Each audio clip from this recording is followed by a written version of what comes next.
ꯁꯤꯔꯤꯁꯤꯗ ꯉꯁꯤꯗꯤ ꯌꯥꯝꯅ impromptu plan ꯑꯣꯏꯅ ꯑꯩꯈꯣꯏꯒꯤ Chaoba Thiyam ꯑꯩꯅ introduce ꯇꯧꯗ꯭ꯔꯒꯁꯨ ꯃꯌꯥꯝꯅ ꯈꯪꯅꯕꯤꯔꯕ folk singer, songwriter, moviesu create ꯇꯧꯕꯤꯕ and physical poet. I want to know more about that from Manipur. ꯑꯗꯨꯅ Chaobabusu ꯑꯍꯥꯟꯕꯃꯛꯇꯗ ꯈꯨꯔꯨꯝꯖꯔꯤ. Thank you. Thank you. Smaina, koigi yam khanghodana. Smaina sum interaction wari watai dagi sei no mai kra sum kano wari sanase na haibirakpugi damakta yamna igi site dagi su thagatsari aduga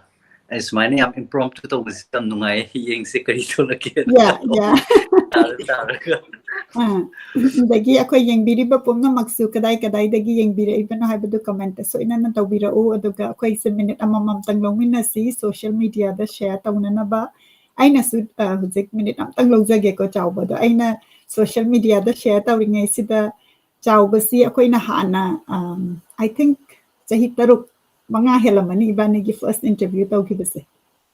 aduda tawkrabani adugi matungda akoyna maduda progress yamna leiramgani ado introduction aina ahanbada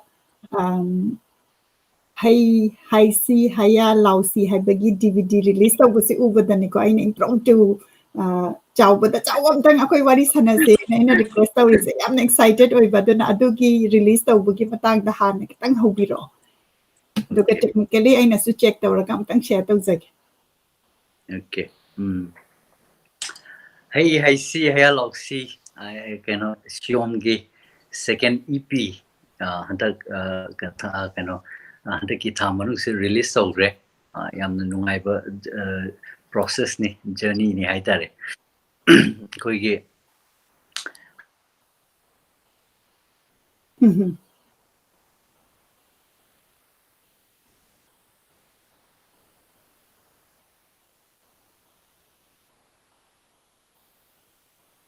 Okay, Chaobagi connection si amtang reconnect tawnaba yamu message tawzage da pumnamakna akoy sigi matam si lauraga akoy amtang share tawbiyu ngasi yamna fazaba interaction session nama akoy tawminnanabagi damakta.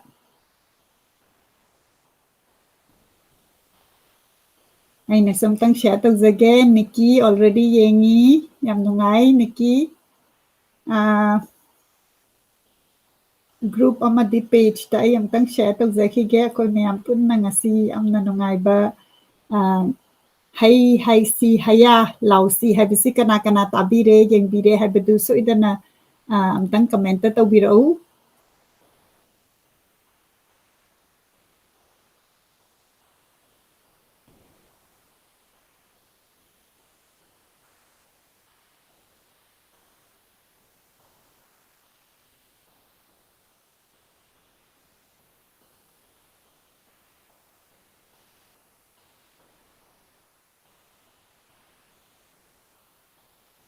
Okay, akoy mayam mi 60 mukti sure ay group kara amtang share tawzaki ge adom nasu share amtang tawbiyu ahibam kuman thanatombi yengbiri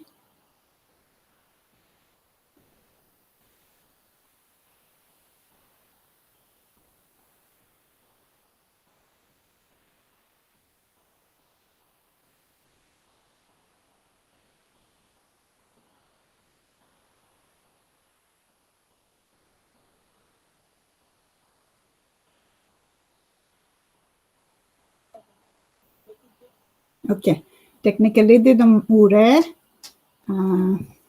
da akoy Chaobagi connection amtang ngai minasi Chaoba laktrangai sida magi ziki hairiba DVD release tawkibase masi ay amtang ucharake duga Chaoba sumog lengsin bire adubu video si udri ure Okay, no, it is good timing. Akoy zigni 70 mukti lengsen bire yang binaba. Okay. Aduga sound su yare aduna ay mayam damtang picture si ucharake ko akoy gi DVD si aduga mu Chaoba na makata na do haibinaba.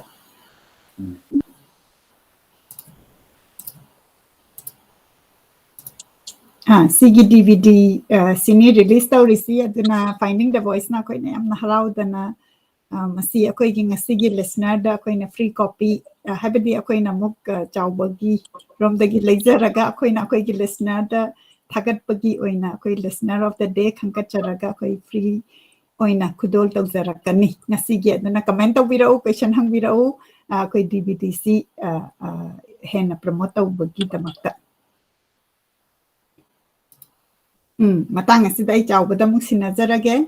masigi release tawkhibase masigi matang da kitang haibi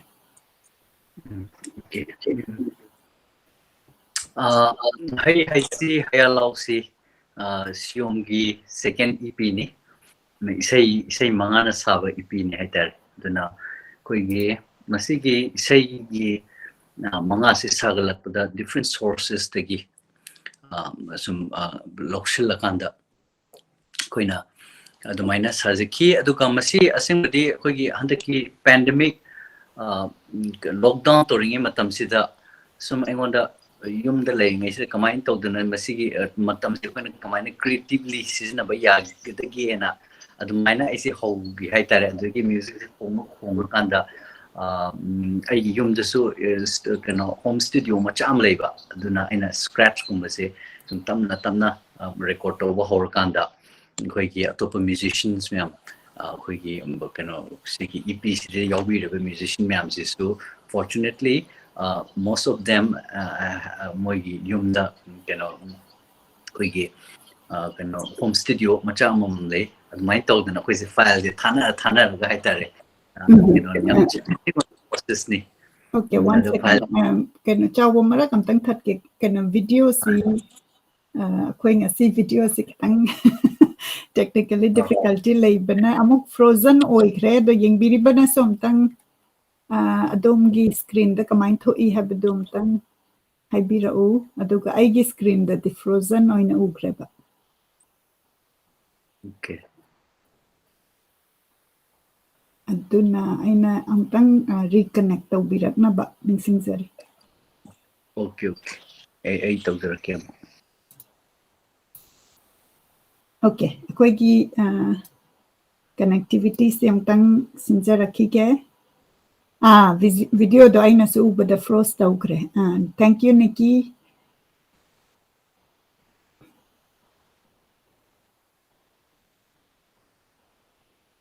sigi hai si haya lausi habase adom na tabira gadi karamba isai na khwaidagi pami isai di doinamak phazai music doinamak phazai ado karamba na khwaidagi pami adom na tabada yamna puming nungaiba adu mayam da share tawbiro okay yes see mo yare okay okay makatana ani suba hairisi aina miss tawbagira ahan bagisi karam kanda tawkiban ahan base 2018 da kaya da ningthizaba lambi no haidna isai marina saba kaino ama phongre adugi matungda ne hai si hai lausi akoi second EP oina all right aduga makata bi ngasai adune pandemic manung sida akoina matam se kamaina creatively engage toraga production puthokpa yagadagi na sum khalakpadagi adugi process ama togene it's quite challenging aitare yumda leiraga yumda loi leiner kanda koi file thadok thajin tawnaga isai am senkolakpa haibse adum it's quite a task adugi challenges me am nungai haitare aduga fortunately koigi yauriba musician me amse my gi yumda kana studio setup macham leiba aduna su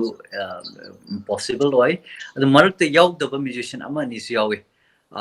adu su dum akoina marakta ga kana lockdown ga thadorakpada ko koise record ka tawna hona hoba ko sigi process yam nungai hai tare mai tawdana masigi hai si hai lausi haibse pandemic manung da akoina kamain tawdana kan khoi gi yum dei thongna dragasu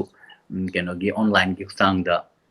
koigi masi file thadok chasin torga kamaina single ko yagadagi na dumaina tawgiba process amni haitare aduga sigi collection sida isai mangase masigi basi doinamak chawbana ibibra adugi matangda kitang haibi okay masi ai husi pakti kenone ai gi first EP second EP so anamba I kano original oirasu akoina sigi hantak first to second so akoina hana leizeramba koigi folk isai haitare koigi hairang kuini da gumba ko adagidi ho ima o kan hana leizeramba folk isai siga adagi aduna taba aini ijaba kharaga mine compile torga aham is mine phone de hantak kisusu aina ani yawi adagi amana koigi laihui ki kano artistic director zamangang sinana compile to bi haitare text se koigi uya dagi adu yaure adagi thaina koi angang oring ida sana badagi sakhi be sei myam do adu myam do khomjela kanda admaina senkat pam si yaure adagi koigi nawa pickup na koigi inau apu moirang chan man iba aduga aini iba ani yaurga admaina compile torga kanoni various sources myam dagi pick up torga ne koni sum ama semkot pane haitare admaina tawi aidi yamna akoina hanna leiramba potu amuk modernize tawrakanda yamna phajaba kahaini aina tabada aina hanjan tai ko yam phajaba creation ama oi aduga yamna nungaiba angang sing dasu ahan sing dasu han taning ba pot ama oi aduna pandemic lairagasu yamna creative mind mayam punchillaga sembirakpagi tamakta ahanbada congratulation aduga thagachari music ki background adagi wordings adagi yamna phajakre haitare aina phongtokpa ngamdre phajaba gi feeling do thank you aduga masigi music yaubase different yaukre ko adugi matang de kitang haibiyu kari instrument toina su ki bag adugi kitang mayam da share tabi instruments e ai giti dum ai ukulele mu khongi de adugi isai sakpa aduga atopa artist koigi kano koigi classical guitar khongba koigi kumarjit goro adagidi koigi tone arambam adagidi keyboard synthesizer synth khongba koi mocha kangjam adagidi koigi kano whole album se EP se mix master adugi mathakta koigi taudri basi adu khongiba synth khongba jimbo adagidi langren percussion adagi bass khongba koigi Michael adagi Rusemda koigi margin mayang lambam adagidi whole koigi kana cover koigi back art kana koigi cover illustration tawrise Dennis Lyshram adagidi whole cover kano the design tawrisina koigi Premananda Nungthombam mai tawdana koi kano ne adum yam organic we keno ne akoi mana tawni sina tawni haba kesu angonda hana kesu leibana te adum process te dane sima daka leini tawdana adum flow ma yauna adum tawgibane haitare keno se instrument myam se aduni koina season ise yamna sai organic oina same kragas yam phasaba pot ama oina puthok pire e haina ina thajaja yeding sagi even art se ina hik picture ama uchari hegem badang sagi angang singi oiba sanabagi isai da saithaba adugi do feeling da the art sina henkathan bai tare ko ado akhoi Dennis Lyshram mana koi inaom le mase illustrator ni mani yekpi bani aduna yengbiriba pumna mangna sumasi 2021 da koi covid ki lockdown matam da koi Manipur gi amna creative oiba musician, writer, singer mayam pulla kanda sembirakwa akoigi khudolni aduna soidana mityeng tabiyu taminasi aduga chauba so khoi marakta leirabanina akoigi haurakpasida akoi masigi collection sidagi amma taminaba yagadra koi Oh, request yeah, yeah. Okay. okay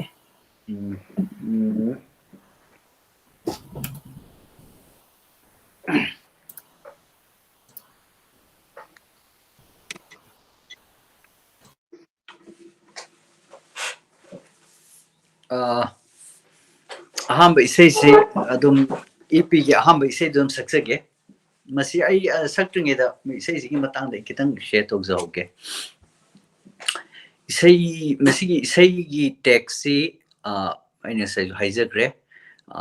laihuigi artistic director oibiriba jamangang sanana koigi langol kaino langol gi puya amadagi koigi lauthorokpa kaino ni text ni masigi text se koina nungai se koigi huji punsilo khaidana langol gi range ta leiriba forest reserve forest masama le masi se koigi WAPS haidana wildlife habitat protection society haidana koigi group amale masi sina koi sum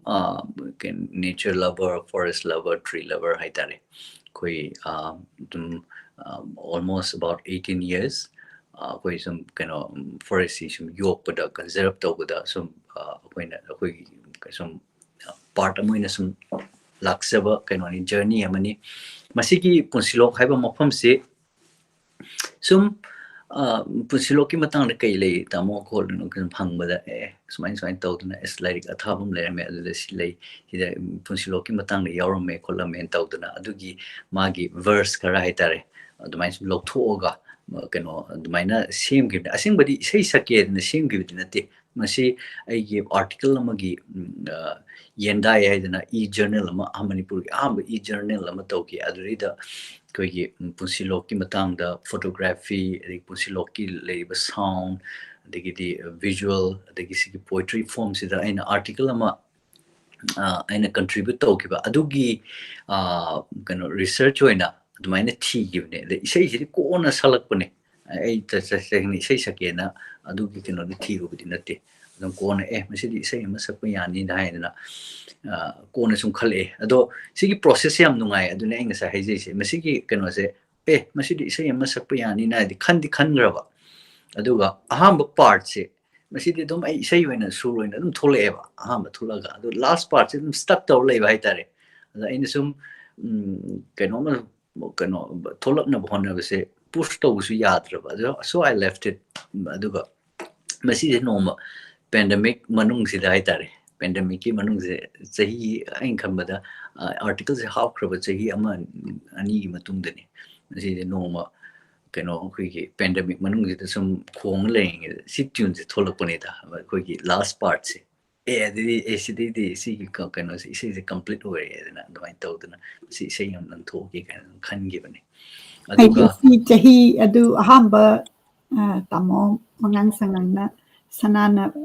pira aba matung da hujiki isegi last ki ta ki basigi gap se kyam oigene chahi ani ahum oiba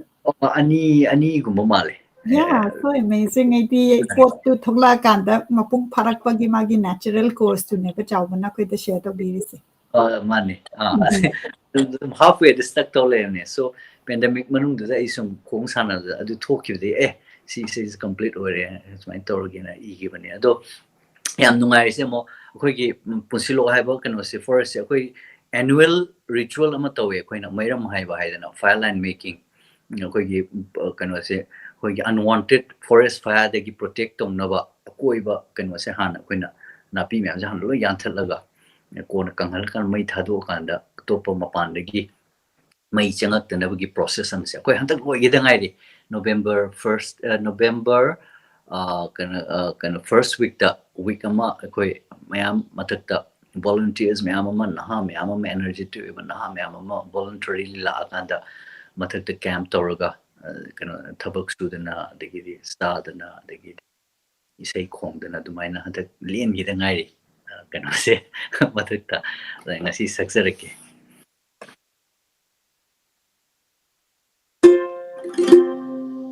ai keno se tabi ko That's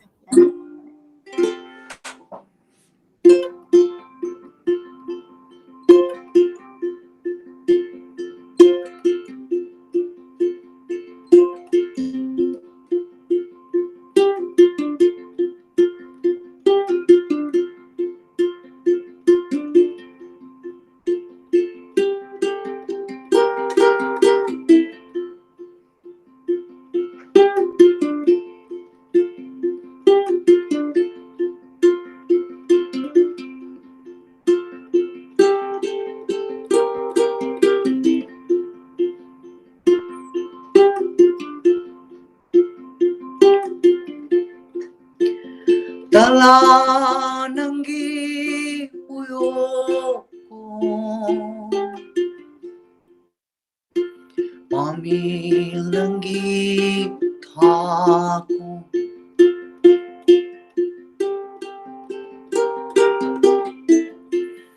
hangoi ponde nura bi nura bigina wai kula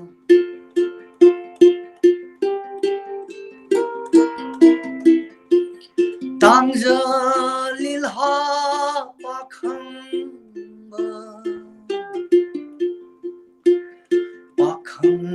bagina wai chatlam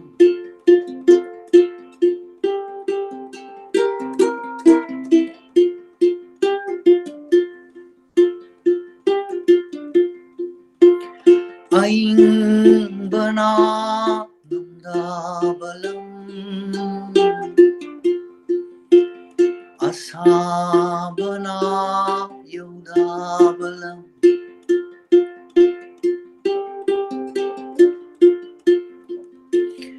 asa bana yuda balam aing bana namda balam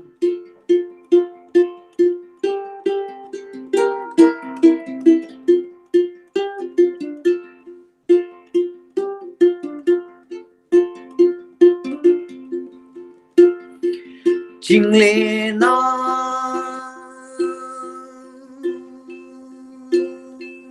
kutlang khang amam leisaru mangal na tarang wang jingpu leye tupuna se paching lumpuna tau paching yuhana ha tapaching yuching na ni tapaching na chin ching ho nga chinaga ching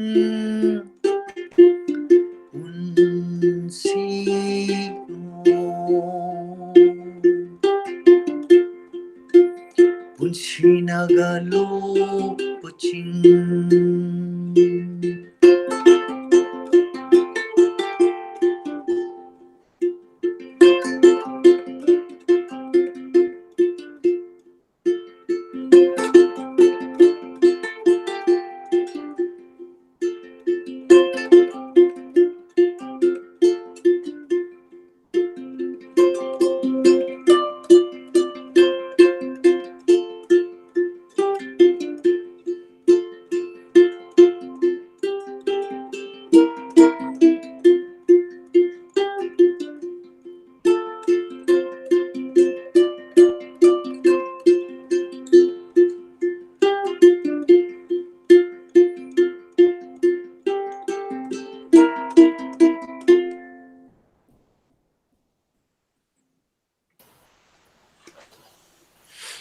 Yengbiriba pumnamakna Thank you. love and like yam thabirai.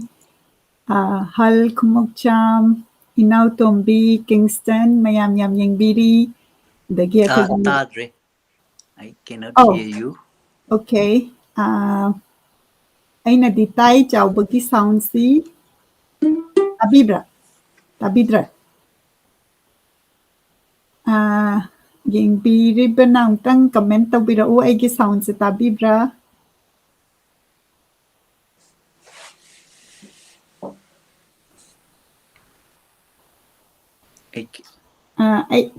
Aina di tai chaubagi si.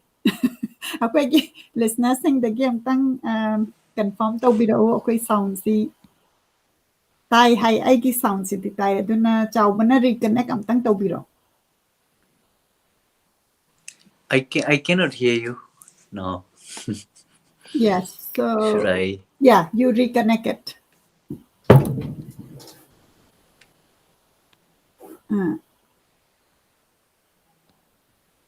All right.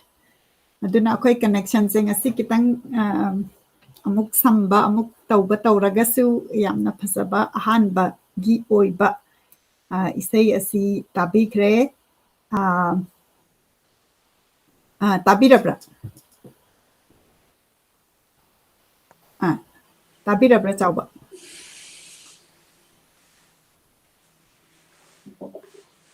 Ay tadre. Okay. Ako'y na dedon taba.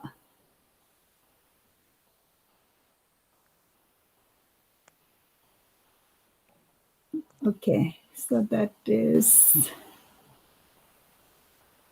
kamain tau sige adudi ako'y si chaubana ako'y sound si tadre aduga ako'y mayam na budi ay si tabiba.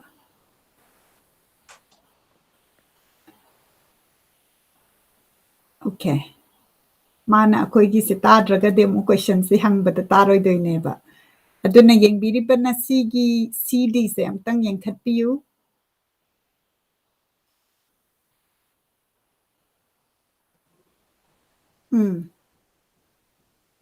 Tabirabra. Tade. Ay tadre. Okay. Ay nangang si tabi bro. Nang nangambado di tayo ba? Okay, let me see. Kamain tau sige I see. All right. Sina live chat pagi ako'y technological kino hay tare ko.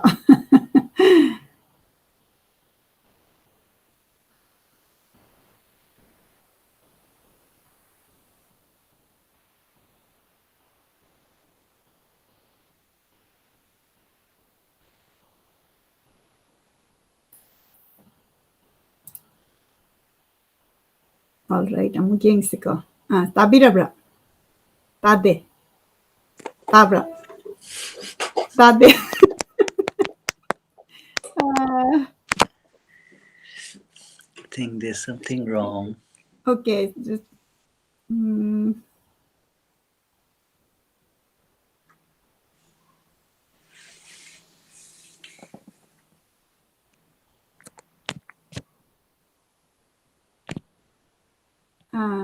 okay, wait. Yeah. Hello. Tay chào bữa nang ngang bati pasan tay.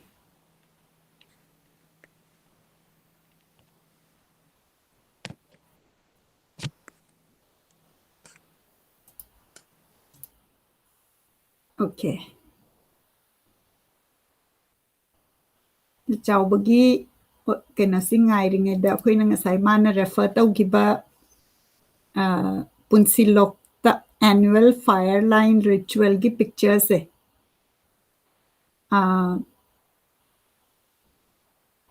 Amtang share tawjarake chào bữa na share tawbirakpa magi Facebook ta.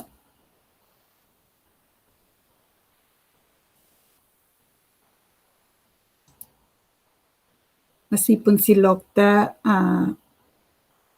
chapiruraba minadi khangbigani chapidragadi amtang chapinaba plan tawbiba yai Chaoba muk langsin bire. Chaoba I tabirabra. still cannot hear. Okay, I think Chaoba, you have to try from another then.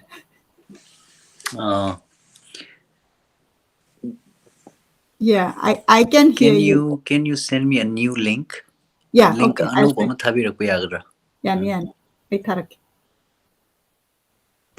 Okay, so let me do that.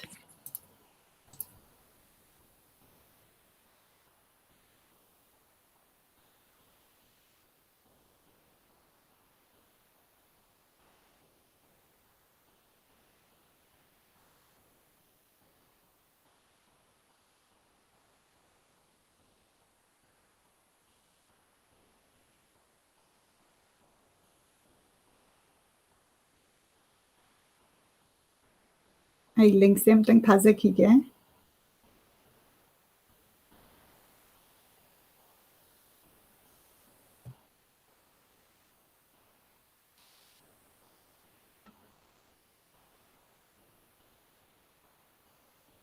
Okay, aduga sigi punsilokki fire ritual do the number picture ni masi punsilok si ay di laibak padana Chaoba amadi loyana pasana tu tawbiraga ay experience macha ama phangjakre yamna nungaiba chakthok chaningai oiba akoigi Manipur gi damakta smaina mafam ama sembirakpasi aduna kana na punsilok chatpirure haibadu comment soidana tawbirau aduga adomgi experience aduga smaina initiative tawbirakpasigi wakhan share tawbirau adomna kari phaubi haibadu. Oh yeah, it's coming. Okay.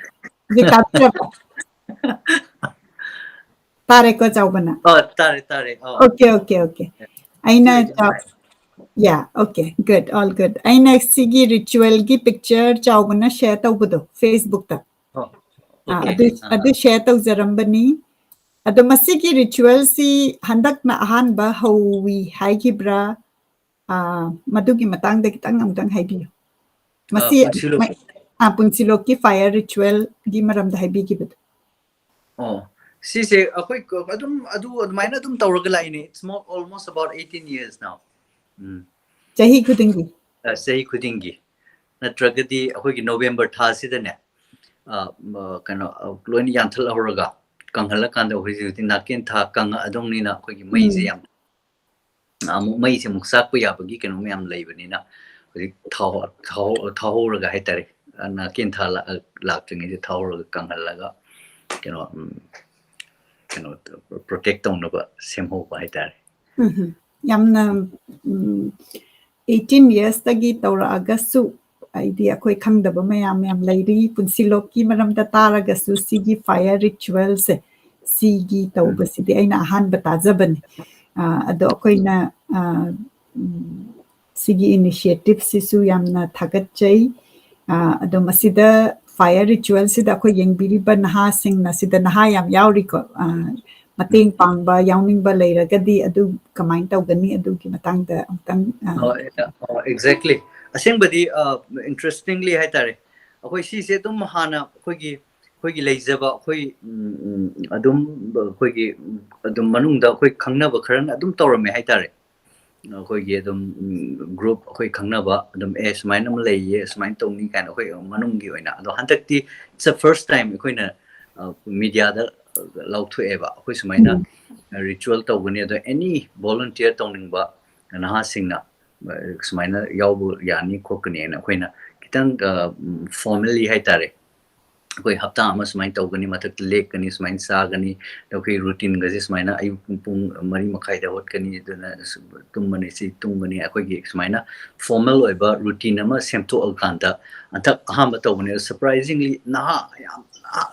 thina phaba angang mayam ama kakhle e haise masi keno ne it's not just about hoi keno thabuk tu budi koi mai forest to mai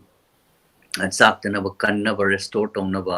fire the unwanted fire the kannaba ne ado mai manungda leba process se angang si lai me ase thabak surga ma paisa phanga gada busu kaim natte but then people come in to do volunteer work hai se adum la ani mayam khangnadaba stranger mayam pullani, so we work together, we eat together, we share, we read poetry, we sing song together. The main torna we community amane we kaim phangdragusu at the end of the day we paisa in a monetary phangdragusu. I think like people become wiser, Yes, yes, share definitely. adugi nungaiba yamna organic oiba community ama adum tamna tamna gradually grow tawri haitare. Ado it's very kaya haitare, optimistic. The future is optimistic, and it's bright ko. Like naha me ama sigumbagi sigumba thabak sida ko thawai yauna adum kaim phangba natrasu ko the lakpada moi sigi process sakib da masad na su dum moi nisum haijarame. This is a very transformative journey ko masagi su haitare ne kaim phangdaga su masasi kitang transform tawra sakiba ko working together, sharing and laidana the community masum machama sagalakpagi yam rewarding oi haitare. Yeah, yeah, no, it's really good. Maybe akoina one of the thing which aina yamna pamjaba haitare ko Chaoba amadi loya, then lot of people mayamna tawrak isi akoigi community sida yam kanna akoina business minded oiba nataba. There is that essence of art of giving back to community. Adugi yamna strong oiba uba aduga amarom haraga akoigi Manipur state sida a lot of people are they need healing in some way or other. Aduna noina puthorakpa art, noina semakpa community, adagi nature ga close oiba sigumbagi essence mayam se urakanda aina su yamna pamjai aduga mayamna su pamjana ziki fire ritual sida la eka haise. There's something in them moina attract orakanda la ineba. Maduda chaluraga adugi yam khanda bida aduga moina adugi experience su taurakanda da yamna nungaiba ma phaurakanda thokibada ai bhausida phamakanda moisidi karam kan tawjana masidi ai sutiga chanaradi amaina line up tawge kaina khalhanba ngamba yamna nusiba akogi community gi munjhanba ngamba haitare ko aduni na khanjai aduna great work noi yamna tawbirisi yamna phaba khongthangni haina aina hanna mukasu phungdokjari. Aduga yam nungaisi ngasagi it's totally based on voluntary work. Adi hui paisa su haitare adu mi na ko chip in torakpa tanaba thaknaba legidi leinaba ko it's yam phajaba okay process amane haitare. It's all voluntary, and for the haitare adu nungai haitare. Aduna art sigi power se work of your team sida khangba ngami aina khanjai ko. For example, huziki sai si sagalak pasida ahan bada tamo mangang sanana mana pot si phangakanda amuk mana mu share tawrakpado dai share tawrakanda muk chawbana muk isai amuk khallakanda isai se muk share tawraga musician myam pullakanda ngasigi akoina DVD release tawbasi the magi process khaluragadi like it's so beautiful like ngasai chawbana time and again organically create tabani kari tholakani kari tawrakani se khangda bida dum lambi tu da chatpa kanda kanoma dum tholakpado. All right. Adudi makata bagi isay link ba aduga adugi experience amo share tawi. Okay. Isay nasi kaubo taibang na isay ama yawbuni as last song na madudo saki masi particularly pandemic manungda koigi phawgi ba mani pulse amne haitare koigi human suffering se koigi su waraba suffering sida ko koigi myoi basi su haitare amena suffer to hanbado haidi haidi koina way se some remind tong by the like keinoni haibase akhoi sum remind tong akhoi se thamoi ga nungsinaba ko thamoi ga kaino pithoknaba dagi ngasai khai do sharing thabuk se akhoi sum kausalak pugi type to ko aingon sum si gi kaino sine aingon da magi setti adu dei hobane akhoi se kauthoga akhoi gi कोकी लान दे सुम लान तोंग न लेगा high तारे ने थमोइ गसे कौथुक खिबा high तारे अदो अदो आइते Fock प कितंग कइनो high तारे इम्पल्स अमने अदो अखोइगे सुम रिमाइंड तो हाइ तारे अदुना कोइसे वखल की लान से तुम लेरगा अदुदगी मल्टीप्लाई तौरकपा पोट मैम से it's always all about suffering हाइगद्रा देना थमोइ से then kauthurpa oina sum leba ado haise pandemic ki kannaga waner leading ai du ko agui som nakanda politicians chungthok chungsing sana da sum torok pasi de ko ngon sum keno mining bagi statement am sum mining bagi tawba sakyo same gi sai ni haising si ko bo typing si adagi mayamna tabi bada lyrics magi line si punna tabi yam phasaba line yam yaw aina pamsaba yamna yawi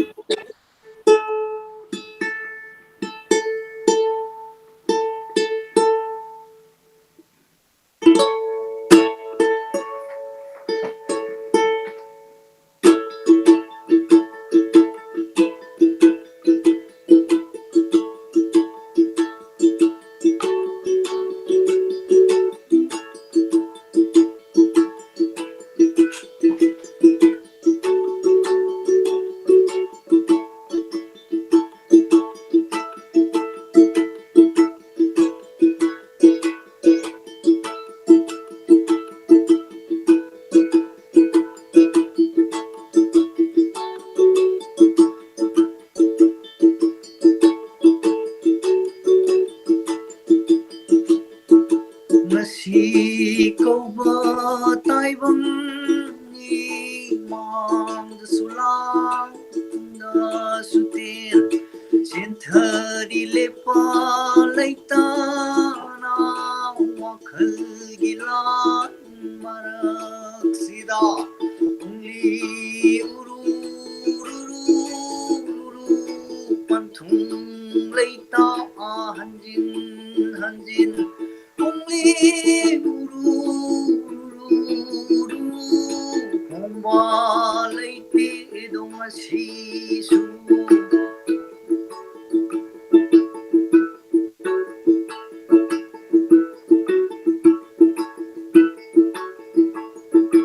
awabana taibang ni mona kai thil sang sida muna bagi lamjil da namak ngari dong asidi hatu hatin kapthu kapshin huran chinthi in thala balam nari taibang si mangdre manglak nari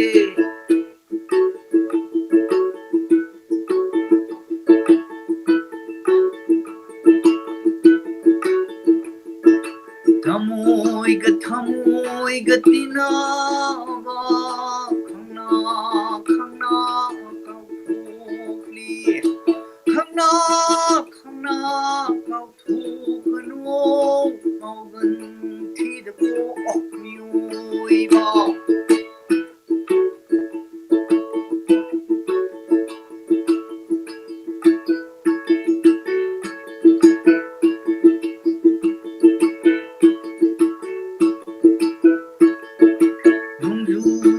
thagi hangoi gung thok shin sanariba kadum danu lambi sina kambiram udul ching basing jela punsi lambi ni achum bathiba nai thoni sakhini sei kini wari penam klai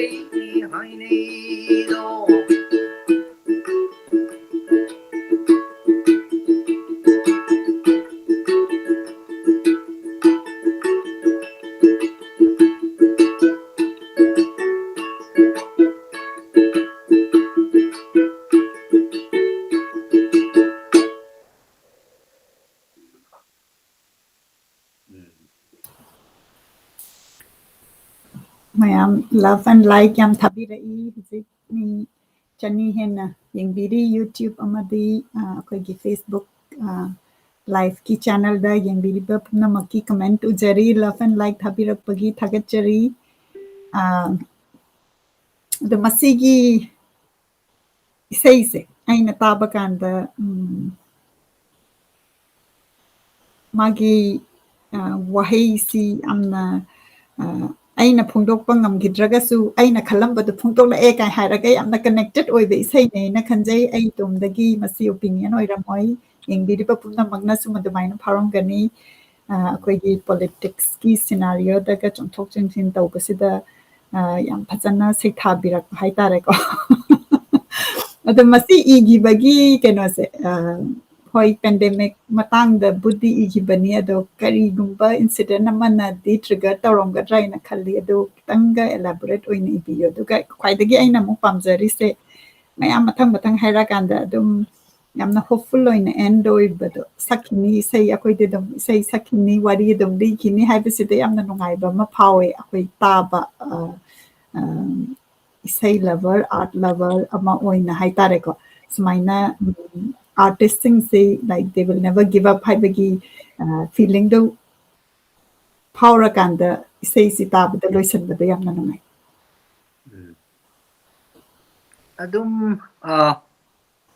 sigi process se adum ai adum haizabudune ai gi kujiki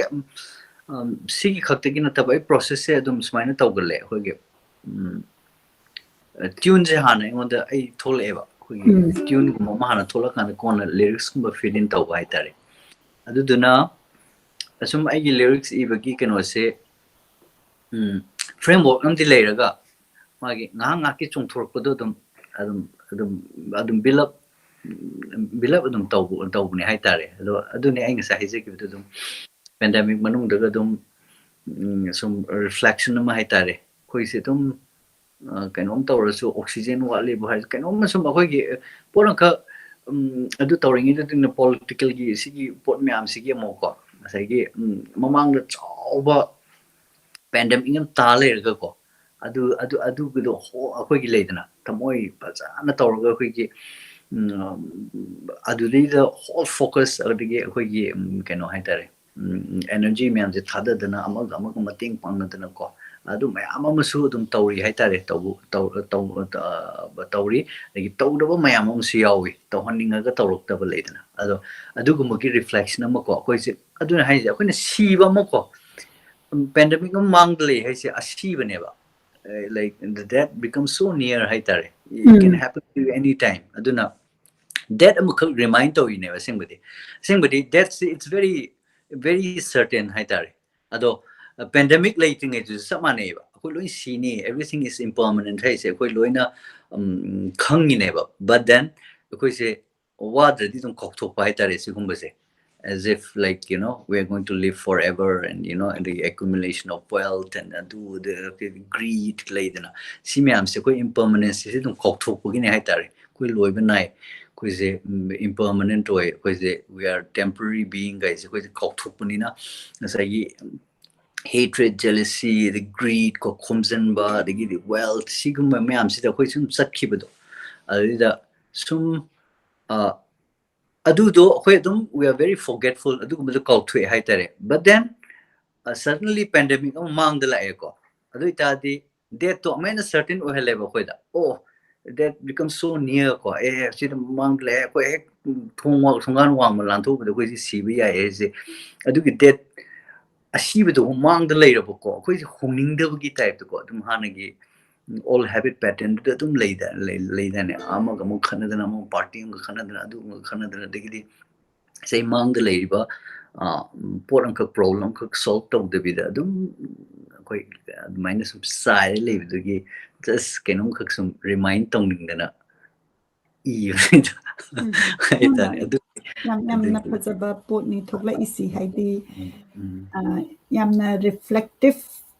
oiragasu last adum yamna hopeful loina ending oibase madu phajai dagi amana aina kitang amu masida kitang naina ningi se mayamna di isai amaga tawbiro oina yamna request lai adabu isai yam tangai gisi ꯑꯩꯈꯣꯏꯅ ꯏꯁꯩꯁꯤ ꯀꯃꯥꯏꯅ ꯊꯣꯛꯂꯛꯏꯅꯣ ꯍꯥꯏꯕꯒꯤ ꯋꯥꯈꯜꯂꯣꯟꯁꯤꯁꯨ ꯑꯩꯅ ꯌꯥꯝꯅ ꯈꯪꯖꯅꯤꯡꯕ ꯑꯗꯨꯒ ꯃꯌꯥꯝꯅꯁꯨ ꯈꯪꯃꯤꯟꯅꯕꯗ ꯑꯩꯈꯣꯏꯒꯤ ꯑꯥꯔꯇꯤꯁ ꯑꯃ ꯑꯥꯔꯠ ꯃ꯭ꯌꯨꯖꯤꯁꯤꯌꯥꯟ ꯑꯃ ꯐꯣꯛ ꯁꯤꯡꯒꯔ ꯑꯃꯅ ꯀꯃꯥꯏꯅ ꯃꯣꯏꯒꯤ ꯊꯣꯠ ꯄ꯭ꯔꯣꯁꯦꯁꯁꯦ ꯇꯧꯔꯛꯏ ꯍꯥꯏꯕꯁꯤ ꯑꯩꯈꯣꯏ ꯈꯪꯃꯤꯟꯅꯁꯤ ꯑꯗ ꯑꯩꯈꯣꯏꯅ ꯊꯃꯣꯏꯒꯤ ꯂꯥꯟ ꯋꯥꯈꯜꯒꯤ ꯂꯥꯟ ꯍꯥꯏꯁꯦ ꯑꯌꯥꯝꯕꯅ ꯉꯁꯥꯏꯒꯤ ꯑꯩꯈꯣꯏ ꯂꯣꯏꯅꯃꯛ ꯃꯄꯥꯟ ꯊꯣꯡꯗ ꯐꯦꯁꯕꯨꯛꯇ ꯅꯣꯛꯑꯒ ꯐꯣꯇꯣ ꯑꯃ ꯍꯥꯞꯄꯒꯁꯨ ꯑꯃ ꯇꯧꯔꯒꯁꯨ ꯑꯩꯈꯣꯏꯅ ꯃꯤ ꯑꯃꯒꯤ ꯄꯨꯛꯅꯤꯡ ꯑꯃꯗꯤ ꯋꯥꯈꯜꯗ ꯀꯔꯤ ꯈꯟꯒꯦ ꯍꯥꯏꯕꯁꯤꯗꯤ ꯌꯥꯝꯅ ꯂꯨꯕ ꯄꯣꯠꯅꯤ ꯍꯥꯏꯅ ꯈꯟꯖꯩꯀꯣ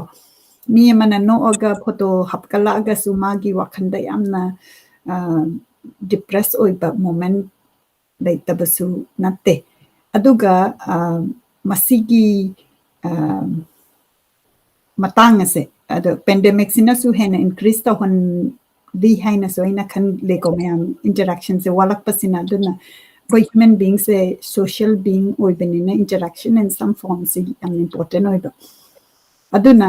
ꯑꯩꯒꯤꯗꯃꯛꯇꯗꯤ ꯑꯩꯈꯣꯏꯅ ꯃꯁꯤꯒꯨꯝꯕꯒꯤ ꯂꯥꯟꯁꯤ ꯊꯦꯡꯅꯕ ꯀꯥꯟꯗ ꯑꯩꯈꯣই ꯃꯤꯑꯣꯏꯕꯅ ꯄꯪꯈꯟꯗ ꯈꯟꯖꯟꯕ ꯑꯩꯈꯣꯏꯅ ꯄꯪꯈꯟꯗ ꯈꯟꯖꯜꯂꯀꯥꯟꯗ ꯍꯦꯟꯅ ꯑꯗꯨꯒꯤ ꯂꯥꯟꯗꯨꯗ ꯆꯪꯁꯟꯕ ꯍꯥꯏꯇꯥꯔꯦ ꯑꯗꯨꯒ ꯑꯥꯔꯠꯁꯦ ꯑꯥꯔꯠ ꯍꯥꯏꯕꯗꯤ ꯃ꯭ꯌꯨꯖꯤꯛ ꯑꯣꯏꯕ ꯌꯥꯏ ꯄꯦꯟꯇꯤꯡ ꯑꯣꯏꯕ ꯌꯥꯏ ꯑꯦꯅꯤ ꯑꯣꯏꯕ ꯌꯥꯏ ꯑꯗꯣꯝꯗ ꯆꯪꯉꯀꯥꯟꯗꯅꯦ ꯑꯩꯒꯤꯗꯃꯛꯇꯗꯤ ꯌꯥꯝꯅ ꯍꯤꯂꯤꯡ ꯑꯣꯏꯕ ꯌꯥꯝꯅ ꯅꯨꯡꯉꯥꯏꯕ ꯃꯐꯝ ꯑꯃ ꯑꯣꯏ ꯑꯗꯣ ꯆꯥꯎꯕꯅ ꯃꯗꯨꯒꯤ ꯃꯇꯥꯡꯗ ꯉꯁꯥꯏꯒꯤ ꯁꯤꯒꯤ ꯂꯤꯔꯤꯛꯁꯤꯗ ꯄꯜꯂꯛꯄꯁꯤꯗꯅꯤꯀꯣ ꯑꯩꯅ ꯍꯥꯏꯐꯦꯠ ꯑꯃꯨꯛ ꯁꯝꯅꯖꯔꯛꯏꯁꯦ ꯑꯗꯨꯒꯤ ꯋꯥꯈꯜ ꯑꯗꯨꯒꯤ ꯑꯗꯣꯝꯒꯤ ꯑꯣꯄꯤꯅꯤꯌꯟ ꯍꯥꯏꯒꯗ꯭ꯔꯥ ꯑꯗꯨꯒꯤ ꯈꯤꯇꯪ ꯊꯝꯕꯤꯌꯨ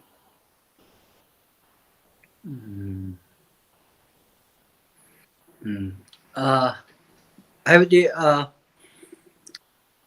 I'm not also telling that thinking is bad. Adu natte aina haining bajete. Akoi wakal khanba sa mani. Adu nani we are different from other animals ko. Kusi wakal khanba do. Kusi wakal se kamai na chum na khanga dagi have dunia ba koi na kano se. Aduna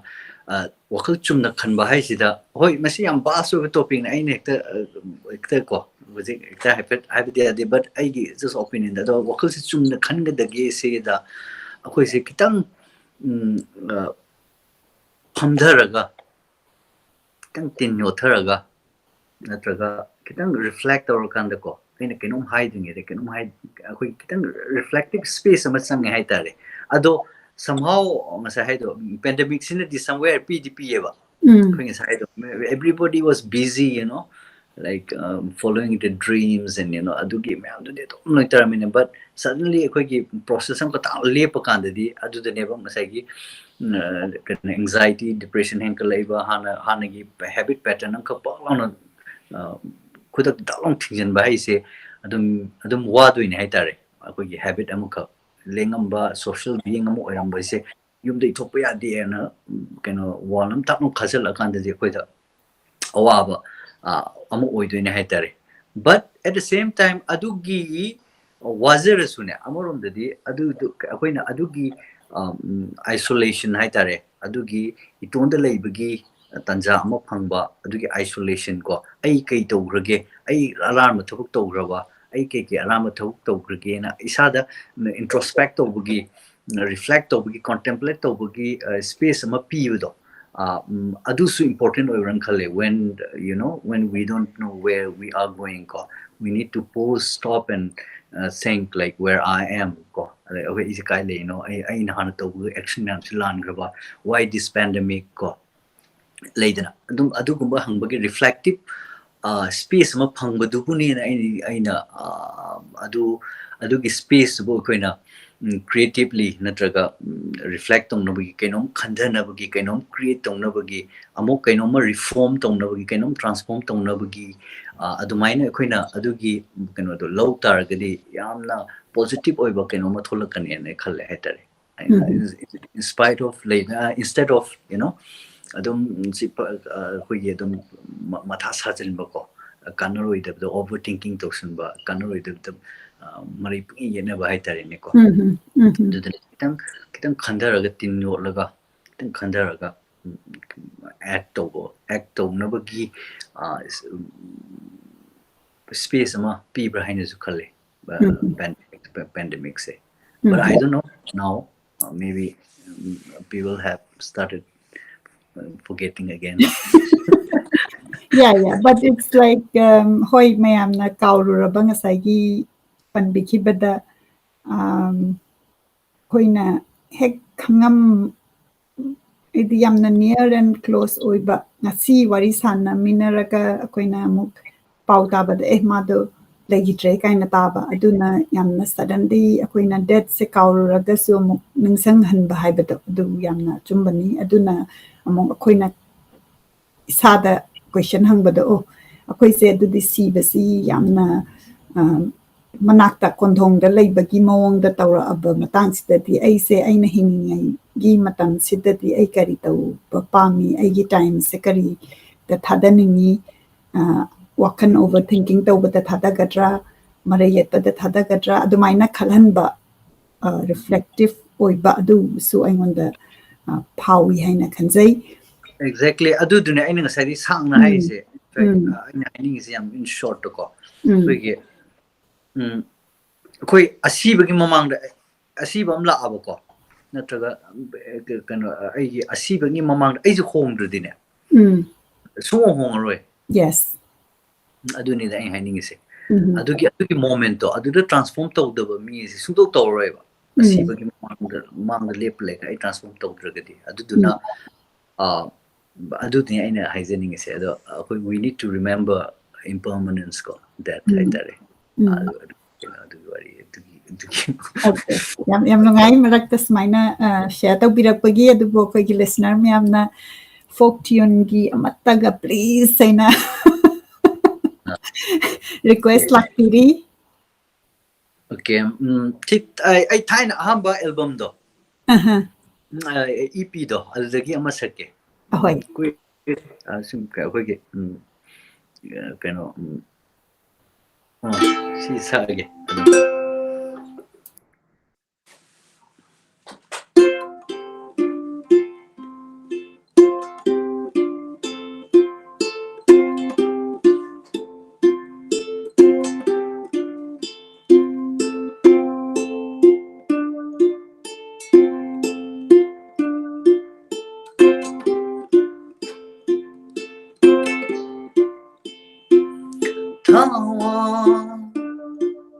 mi chakse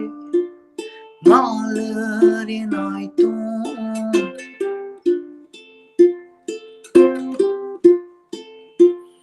ning thira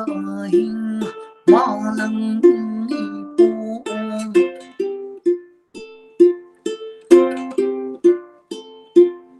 singsil puning se khalu dana phamda ingla nangi mit pham hong da mit na nushira isai na jikla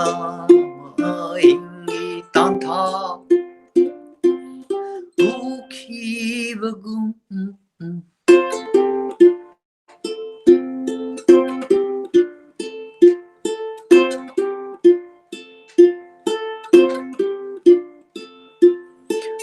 ahin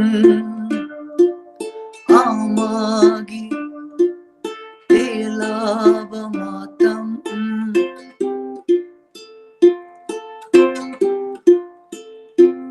samlaba igi punsigi khongchat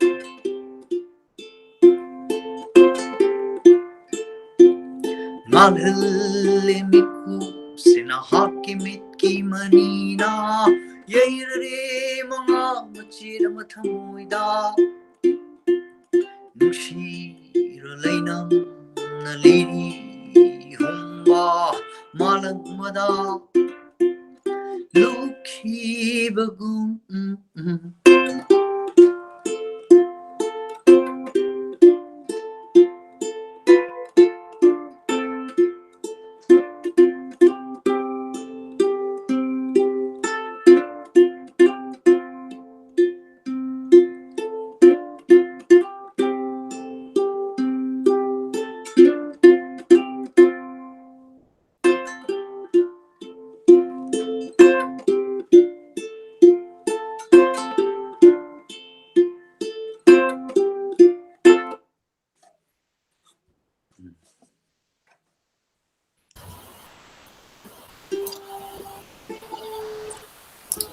Love and Light mayamdagi Habirai Tawan Michak the big love sign. Yengbiriba pumna magnasu adomna chaobada kari question hangbiningi haibadu comment soidana taubirau thagat wahidi yamna uzare. Chaobagi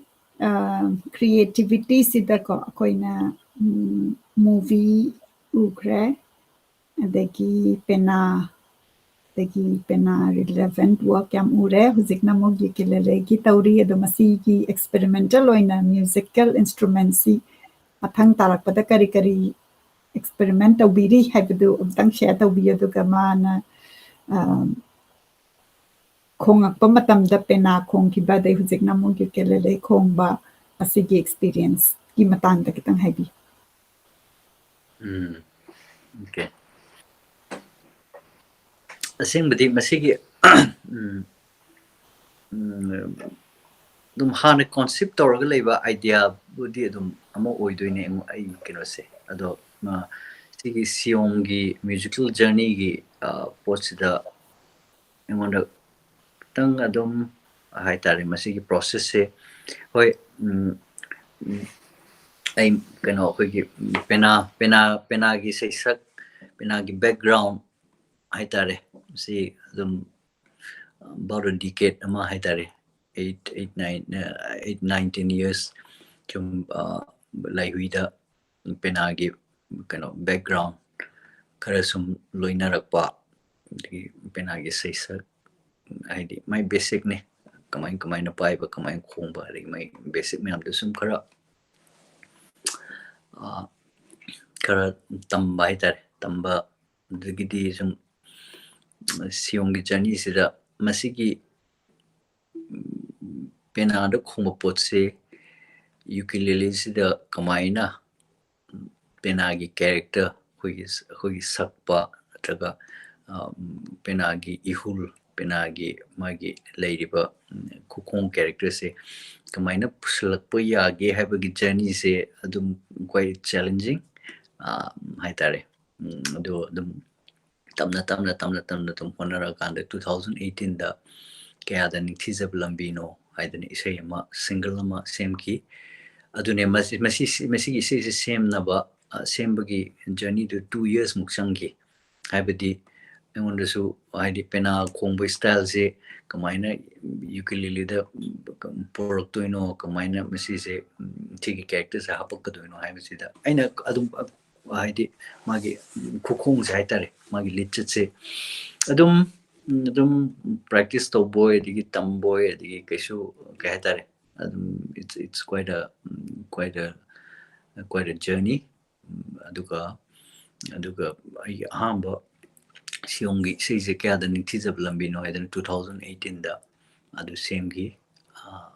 adu dagi de adum kano se khoi ukulele dum tamna sum khonga ukulele khonga khoi folk background sum folk base haitare say they hana leramba folk say sum sana dana sum tamna khomba hori haitare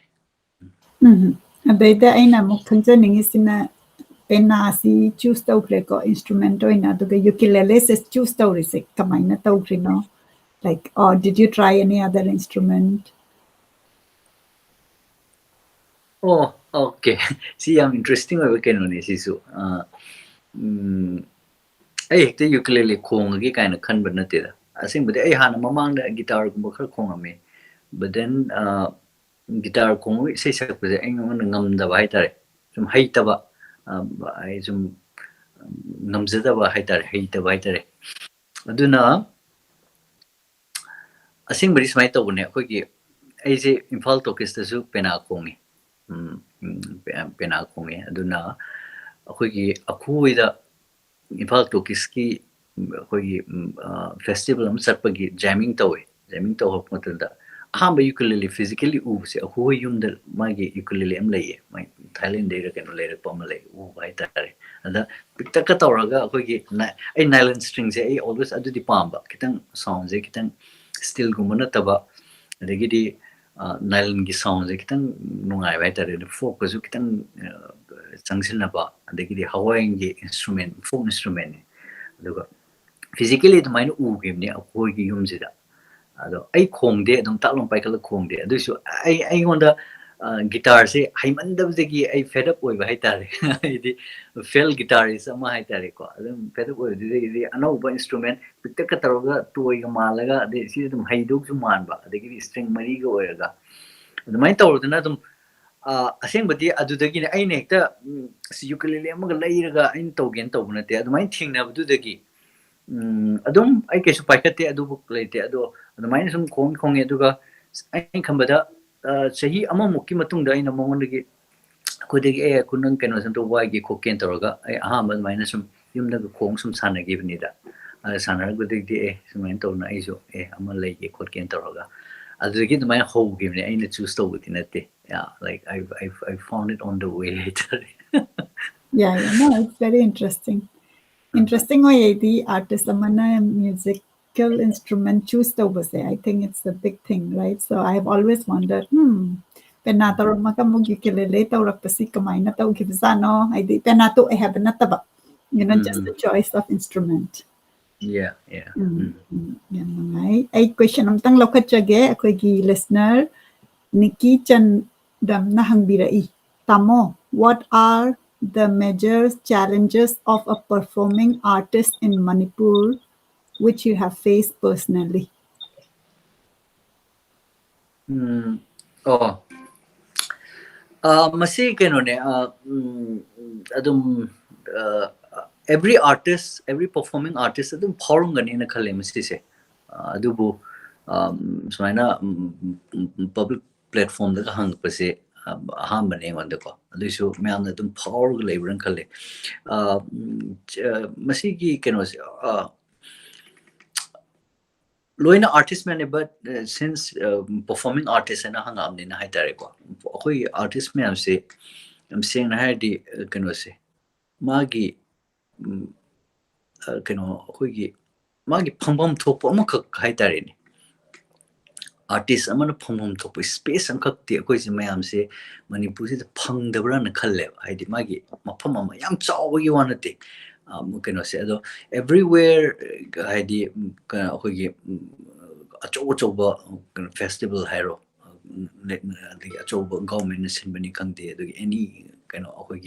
especially art and culture or like na government it's minus cinema choba sida kamai toge da kaim nataba masi yam subtle oiba di pot ne ado high basu di yadaba supposing artist mo perform to bi ona hairaga artist ina perform to bundu la aga artist se kamai thamni gai khangdabse I have the message am subtle or phone city hold never forget about the like leadena magi to combine tony the kind artist sing the masi sing thakna ba pot ama khak tu ero ko natraga kano khak my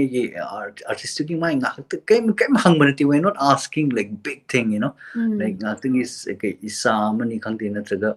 ising amni khak thambiraga ko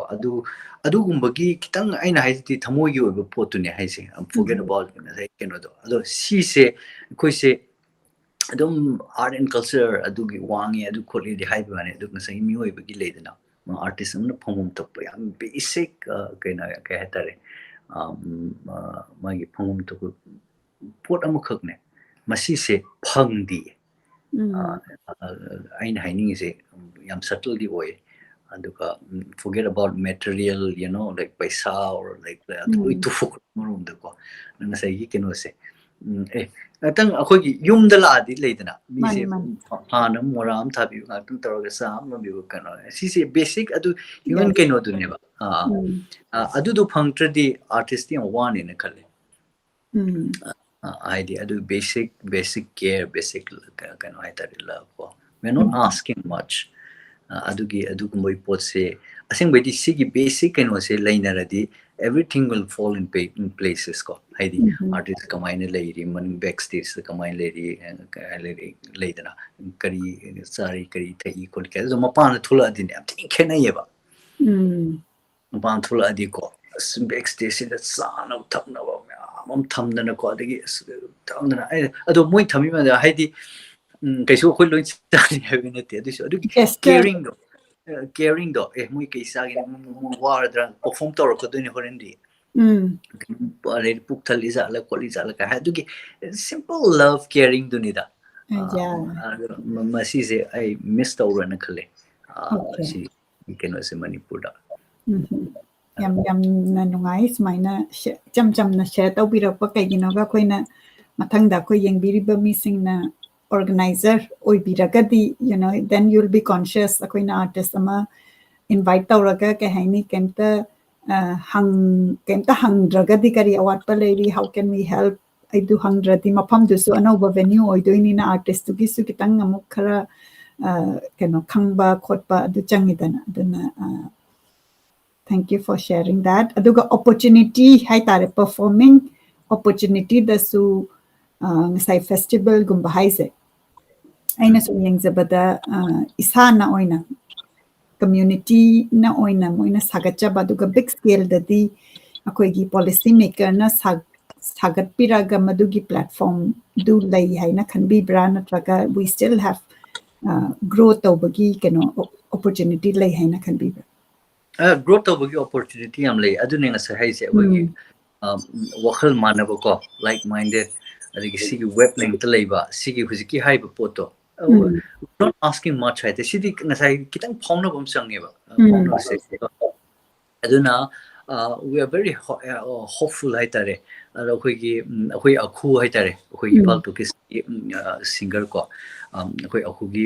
foothills art community space lady now he's starting to like create small events like akhoi jo hantak recently khonggi haitare adugumba space tu ni da intimate oiba phongna ba adagidi leidana adu connection do yaudragadi akhoi se dum isam samna dabdo lao si kong si chapro si toro haibdu na tabako sidi akhoi tamna phongmin na bum sangi connect to bum sangi akhoi se adugi keno do adugi energy do tamna sagal kanda adu create ko I'm very optimistic now like independent keno mama event over mama music tamna my own intimate over art space community space semba hogul ehuze aku is really into this and like this December the penapam sak tawdoi mafum da foothills space to the ko adigi atopa singer songwriter adigi sumaina the band mecha yam intimate yam cozy connect tongna kanda akhoi share tongna bagi kano se sigi energy se adum kano alternative way that tauri haitare so I'm very optimistic in this hoi adu budi chumi adum yamna we are hopeful because of individual contribution and individual interest haibatare ko adubu akoina policy maker na henna madugi opportunity piragadi henna chakhatpa scaling do ngamakani haibane yeah exactly but then akhoi adu su dum yeng lei dia da ba yes really adum ama tobum di sangba and to show that later mine tobu su yai this is how we can grow together this is how we create and like this is how we celebrate this is how we connect this is how we share haibado masat jum ya sana dum huziki haiba policy making achobada dumana tawdu so example ama hana set tawr kandadi miyam se dum hena thazaida yeah and I was trying to look at one of a video I saw nagi handaki Chaoba oh yeah now it's okay connection don't have it blacked out oh okay mutkra aduna amtang reconnect tauba ngairingaida ai comment sing share taubirakpagi thagachari ꯑꯩꯈꯣꯏꯒꯤ ꯅꯣꯏꯒꯤ ꯍꯟꯗꯛꯀꯤ live performance ꯑꯃ ꯇꯧꯕ ꯀꯥꯟꯗ ꯑꯩꯅ video footage ꯑꯃ share ꯇꯧꯔꯛꯄꯗ ꯌꯦꯡꯕꯗ ꯑꯁ ꯅꯨꯄꯥ ꯃꯆꯥ ꯑꯃꯅ ꯑꯁ ꯌꯥꯝ ꯅꯨꯡꯉꯥꯏꯅ ꯃꯥꯁꯤ ꯖꯒꯣꯏꯒꯗ ꯁ꯭ꯀꯤꯟꯗꯨꯗ ꯁꯥꯏꯌꯦꯕꯀꯣ I felt really good ꯑꯩꯗꯤ ꯑꯩꯈꯣꯏꯒꯤ ꯀꯝꯃ꯭ꯌꯨꯅꯤꯇꯤꯁꯤꯗ ꯑꯗꯨꯃꯥꯏꯅꯒ ꯌꯥꯝꯅ ꯅꯨꯡꯉꯥꯏꯅ ꯃꯣꯟꯗꯥ ꯅꯨꯡꯉꯥꯏꯅ ꯑꯦꯛꯁꯄ꯭ꯔꯦꯁ ꯇꯧꯔꯀꯥꯟꯗ ꯏꯁꯩꯗꯨꯒꯤ ꯃꯥꯒꯤ ꯑꯦꯝꯕꯤꯌꯟꯁꯇꯨꯗ ꯐ꯭ꯂꯣ ꯇꯧꯖꯔꯒ ꯃꯥꯒꯤ ꯐ꯭रीडमꯗ ꯎꯕꯗꯨꯗꯕ So it's really positive and optimistic haitareko chaubana sa haida hopeful oina yamna sigumba creative place mayamna youth mayamna nungaina punbham sumaina sembirappa aku oina panbira idu ai hujiki mafamdudi chachadri adubu mathangda soidana ai chatnabagi list ta thamjarage yamna nungai sumaina anau thulakpa individual gi level da oiragasu masina ihau ama oirakadoineba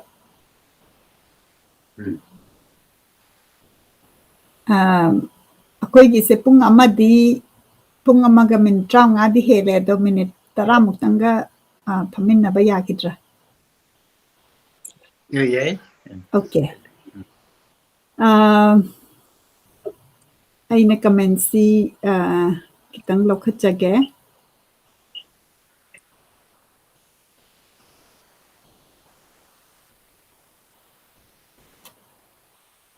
isay ama saksiyan haibirai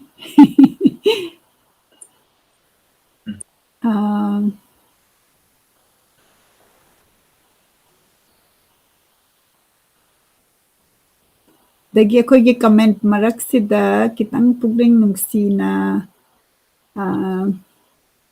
ipwa oidoira yamba oidoira comment ama lakhibani ai adubdang address tawjahoge SB ari yanna I haven't seen any Manipuri Muslims interview on this show. There are so many persons who contributed for the development of Manipur. Is this your ignorance or nothing comes to your mind? Kitang yamna waraubina haibiba feeling du pauzai waraubiganu akoigi platform sida akoigi Muslim ichinnaw Muhammad Nasir Khan amadi Sahida aina interview tawjagre adubu chumi adomna observation tawrise akoigi sida ayamba matamda ai isana maitai oibagi connection se akoigi se aina su office ka leidana mi manga truka leiraga sembi banatabani na saigi chawbana haido individual contribution oibanina aina khangzaba mi aduga akoigi thazabiba mayamna si tausi hairakanda taubo oibana yamna happa ngamjakhidabani adubu adomna sima tausi Monica gi se hairagadi amtang pass tawbirau aduga akoi soidana platform sida hapjarake hainai khunjage for example chawbai bani se unareko unabasida aina chawbada request tawre chawbana harau round yare akoi wari sanare so there is nothing formal dai chawbana ngonda mu haire explain tawdana akoi punsiloki loya ina mana sembane haide adudi ma amta samnabiro haraga loya ga mu wari saraga mu akoi chamaina tawjaba shoni hain ai share tawjage waro bigano akoi myam punna seminasi phajaba akoigi people of Manipur kanana kari tawri habetu khangminna ba oina adomna soidana message tawbiro u haina ai haijage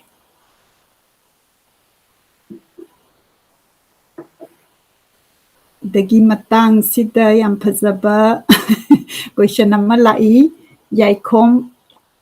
okelo dagi how do we balance the energy of this inside me like you love and compassion and hate and confusion and empathy among artists and humans and humanity masigi si ai chawbada pizarage aduga chawbada aina masigi si aina hena amu kitang elaborate oheningi si amna phajaba initiative amana aina tajabada chawbana mafam youth specifically youth ka unarakanda khoigi music sina healing tawbagi session workshop kumba khara uzai ko madu gi matang du su kitang masigi question sika su relevant oibanina aina madu gi panjabi panbirakna ba request uzai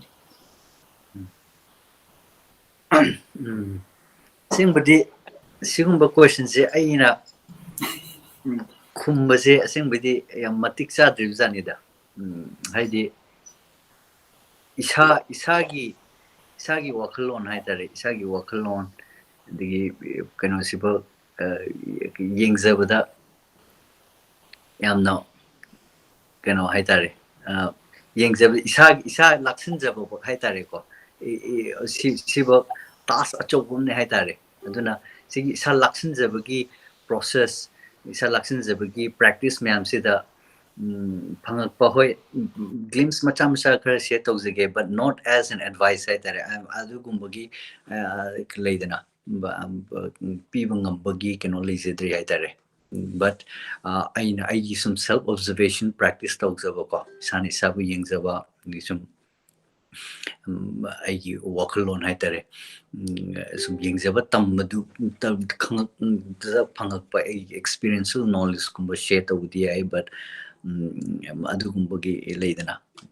matik chadre haitare masidi yam chauba kano ne question amane adubu koi aigi wakalde isane sagumba yengzabase aigi personal kano ne ko masi is self transforming am oi isana isagi wakal yengzaba isana isagi aksang yengzaba or in a way meditation haigera ko koigi masi se it's a very self healing kai the it's a very vast topic but people ask me like kai nang meditate to kai kana ge na hange ko but my simplest answer is like when you observe yourself you realize that your mind isn't like you have I have a very crazy mind like so this is the like when you started observing yourself you realize this crazy unruly undisciplined mind that isamangdalay user eva and so this is one of the most rewarding benefits of meditation so I mind say I'm unruly oi even task masam people play it's always wandering in the past and future all the time I can't even like stay focused si leiti kai si yeng pon khangse matam da ko adoi ta di I mind say it's so crazy so unruly it's manungda ko adu khangjarak itself it's very transforming haidi then I try to change myself okay how can I stay focused how can I be present how can I haidi adugi transformative oiba pot amakha lai haitare aduni isada yengba huksabu kanda then aduna sigi process se it's a very long journey but it's very rewarding haitare and it's very self transforming aduna sigi process yam sangba live su natabani ko aina ngasai advice ka piba haido aingon ngamjade haitare am aisu ai wakal je laksan ba moment leina bu honna gi practice sum saliba makhalam ne aduna aina haningi se isana tawragi yengbiyo isana experience to isana kar explore tawra kanda yenghaning haitare and I think that's the only way to be balance haitare balance the leina bu honna ba dagi isagi asoiba weakness mayam ama khangsaba isagi strength mayam ama uzaba si isani sa yengzera kanda da uzai haitare aigi kanoda aigi wakalonda aduna isa yengadi aigi phattaba mayam amsu aigi weakness mayam amsu aigi phaba mayam amsu khalani da adu khangba horokpa itself it's very transformative in a sense adu itadi okay ai aphabasido in energy thadage aphabasi hen matam thadage these are all leidana si elusive pon ngatani si ai mind wahanjaba ngatani kai sum khangadi I try to change myself I try to improve and whatever I do in terms of speech like mental action vocal action and physical action so sini aduna aina hainjeningbadi isa kitang reflect tausi isa haipet yengzesi contemplate tauba tamsi adugi space tudagi kona tawba thabak singse adum phaba chawkhatpa creative oiba oirakani haibase adum law of nature ni haitare aduga chawba mind dagi tawba thabakse adum khara haitare chawba unbalance oiba mind dagi tawba thabakse always wavering ko kitang adugi thabak tawda wakai mai tawda adugi space dagi hairagati thabak singse creative oiba phaba constructive oiba oini haise dum masagi law of nature ne na logze ina aduduna asum atopa youth natraga any kind of space amada say can say somebody basically into say it's just therapy you want to I don't know anything about I've never learned anything about therapy but then I used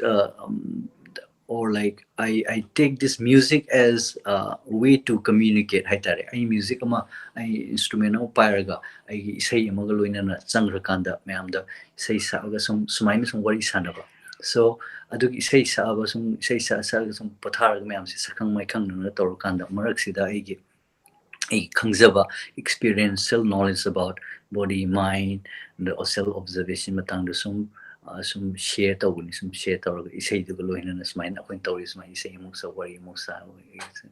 so that's how informally dum changjan mane like nothing therapy haidile dana therapy formally therapy ki tamma kolga tawdu nate just dum open heart am loina na music sanga connect tawna vai tare ai singim sakke ai smain tawge aduga dum ai experience loiba self observation ki matang body ki mind ki matang khara sum share to salaga mai sum chatpa yam keno to keno journey ni da yam nungai adumaina share tawbirapa haibadi chawbana ka haitare yamna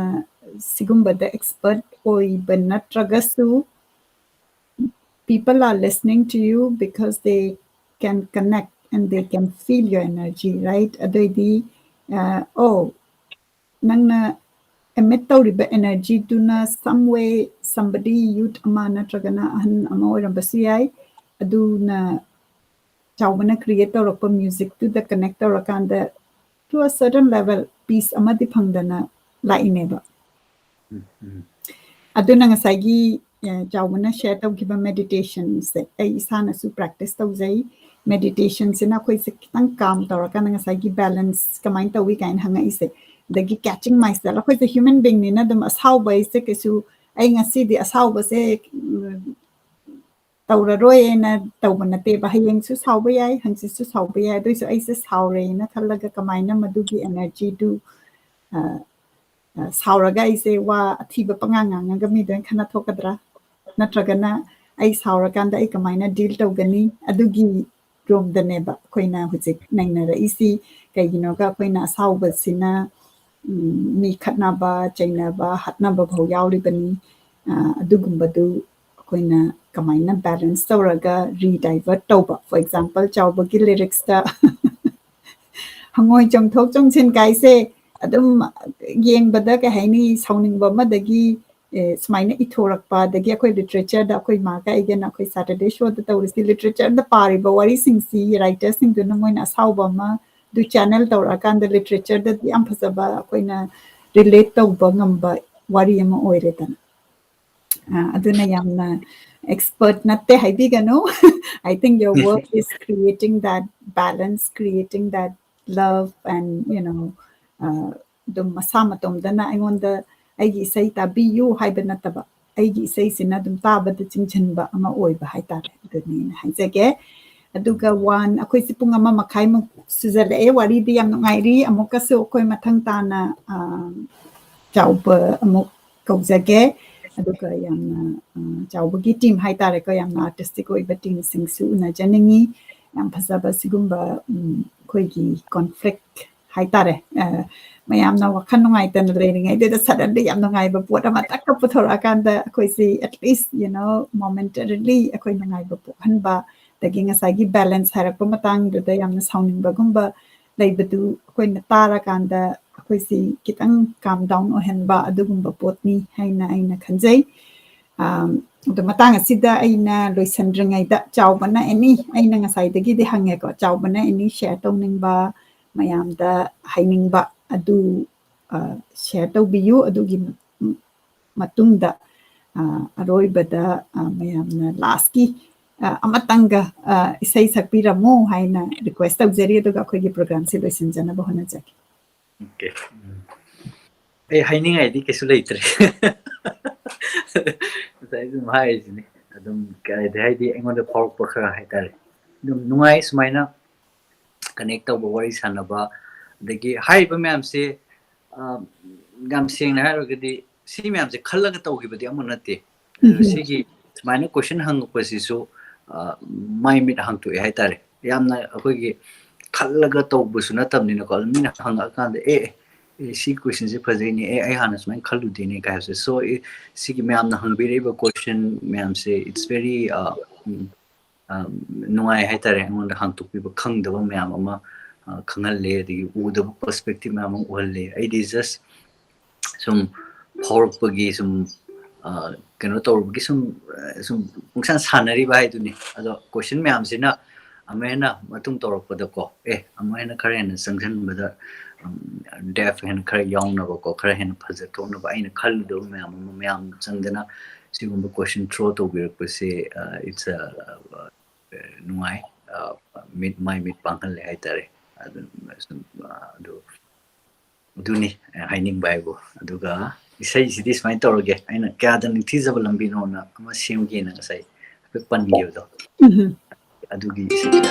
sai do sakke aduga kan tawrage sai se dum samane asu khoi lambi se way ama thib da lambi se khoi manung da hai tare ne khoi se we have been seeking outside ko for happiness for truth and mapan dum chi lei bese dum manungda lei hai bese ni manungda yeng se tamba truth se manungda lei yeng se si khosi hai ba keno ni aduga matam du da si jo ai ju keno ko gi forest ki sound ga su yamna record ka tori ba matam ne aduga forest ki sound myam se incorporate toroga isai da so how ki ne recording de di ko gi keno myam da haring nang khong bo ko myam da duna ahamba ige keno siong gi keno single ma puthok ke bi isai to ne duna it's quite an nasa hai do journey hai da experimentation ahamba to gi ba siong gi sai ni kya da ni feasible ambino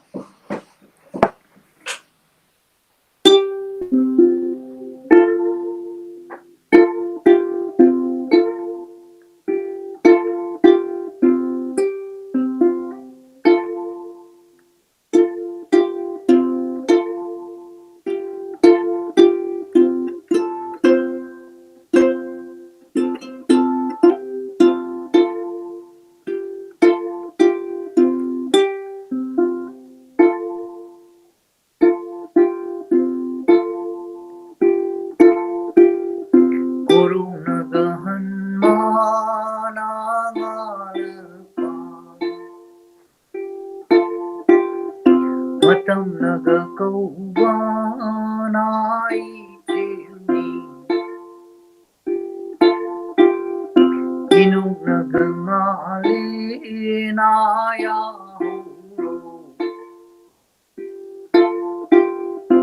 inung inalam bi naga singaba mi kap thok lo ni mi uiba ahiri naga kundu na pangla se kaya daga ning thi zabalam bino Vikup sina kaya adaning achikpaga sagonana leiminaba hotnaba yaudana leibase lengdraba ikongi singun isana isabu yingjaba halokshingnaga piba nalambini kaya daga ningthi zabalambino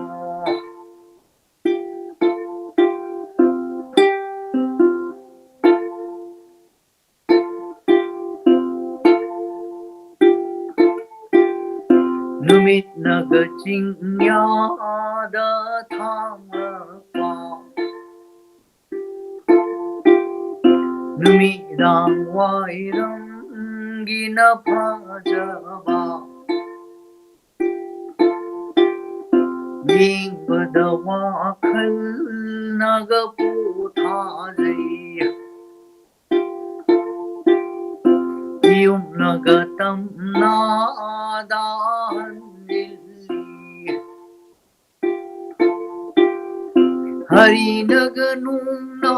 ang naga khulapa hama naga uina da chingshilli kaya naga ningthi zabai saino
Thank you. Thank you. Thank you. Yengbiriba pumnamakna amtang akoigi ngasigi amna special guest speaker oibiriba Chaoba Thiyamgi love and like amtang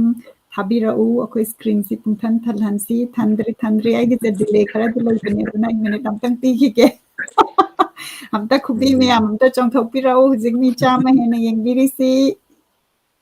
thandri Thank you. Thank you everybody for coming. Yeah, and I want to... Yeah, go ahead. Miam lakpidana, miam smaina,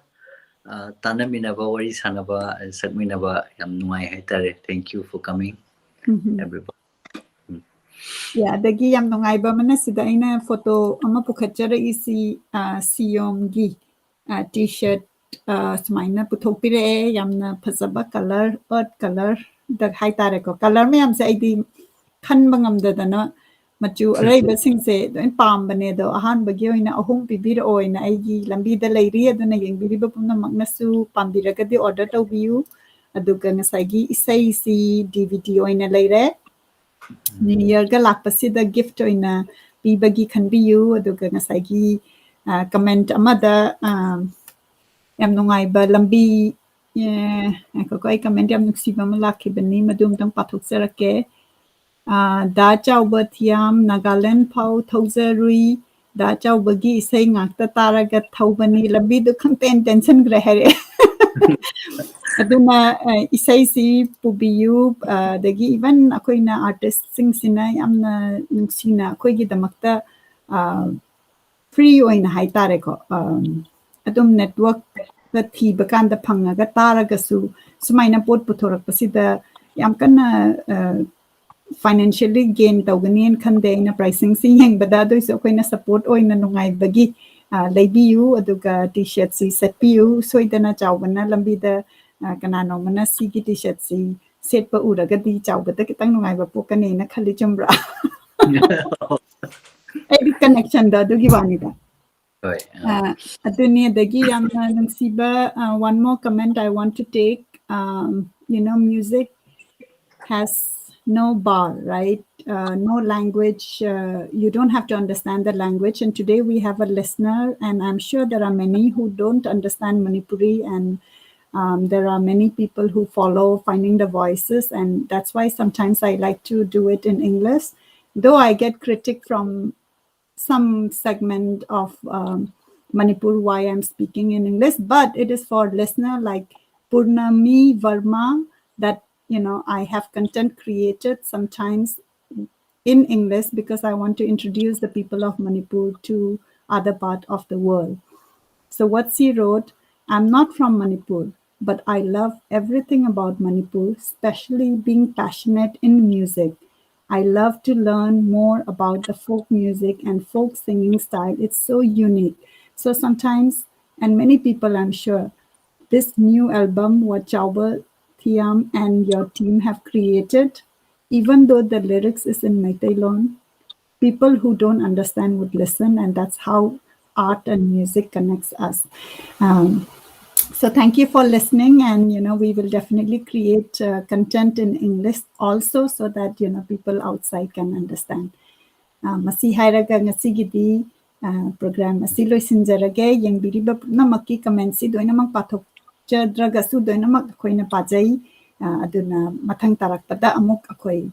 punmin nasi aduga chawbana ngasi khongingai sid aina agi idea ma lae akoi si 2022 su laktorabani na 2022 welcome tawba oina chawbagi team se amtang akoi gi perform tawnabagi hujiktagi akoi invite tawjari ado amtang khanbirau yamna su invite tawbirau akoi smaina punbasi virtual world da oirakasu yamna nungaiba gathering ni haina khanje masi hairaga losinja. Okay, thank you for inviting once again. All right.